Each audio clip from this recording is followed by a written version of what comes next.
Muslim faith. And as part of the daily prayer, the miswak was used to clean the teeth. And the Prophet Muhammad introduced that as part of the ritual that Muslims follow. And of course, Ramadan is a classic example where Muslims are fasting. So modern toothbrushing, which involves using water, there's a risk of swallowing the water.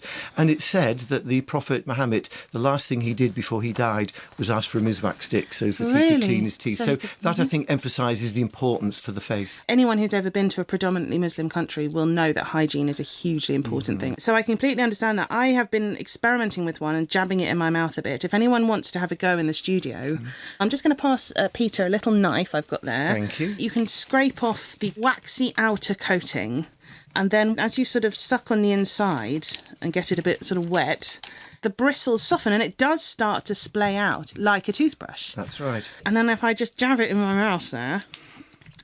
Do you just push it onto your teeth, Peter? So once you've got the bristles splayed and they're nice and soft, then you apply them at 90 degrees to the surface of the tooth, and it's important to get those fibres just under the tooth and the gum, just where the plaque collects. And then you just start at the back and work forward, and you do gentle rotatory movements. Okay. I mean, what I'm finding is they're great for the front of the teeth, but they're quite hard to angle around the back and the sides. One of the all-important areas is at the back of the last standing tooth. That will get decayed if you can't clean it, and I think the miswak stick doesn't have quite the same flexibility as the modern designs do.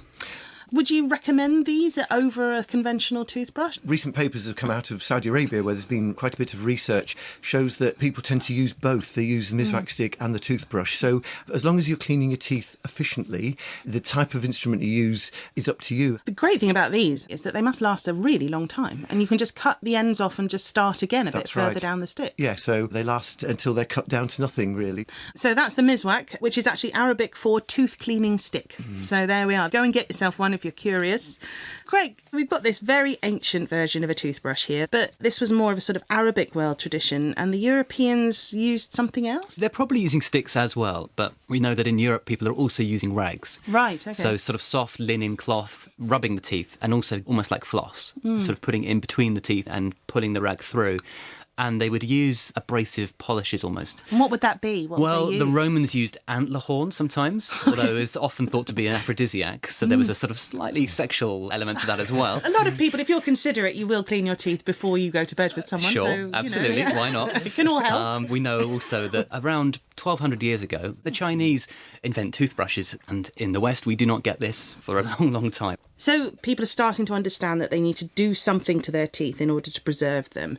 But by the 1400s, people wanted to have a proper, decent tooth clean. Is that right? Well, they've always wanted proper teeth cleaning, but what's happening is you're getting a sudden surge in sugar.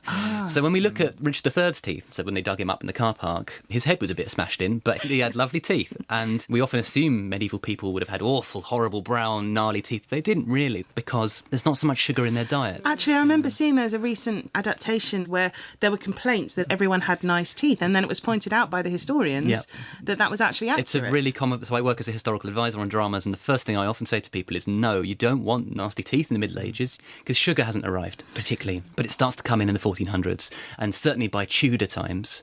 The most famous example I can think of is Queen Elizabeth I.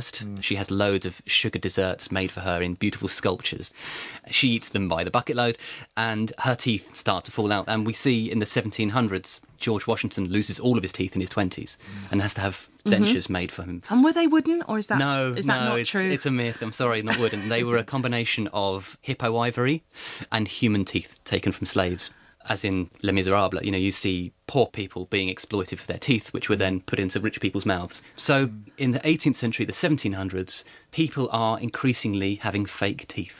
At what point did people start to make the connection that sugar was bad for their teeth, therefore everybody, from the Queen down to the lowest pauper, probably one of my ancestors, needed to clean their teeth? The emergence of the brush, as we think of it now, starts to come in the 18th century, the 1700s.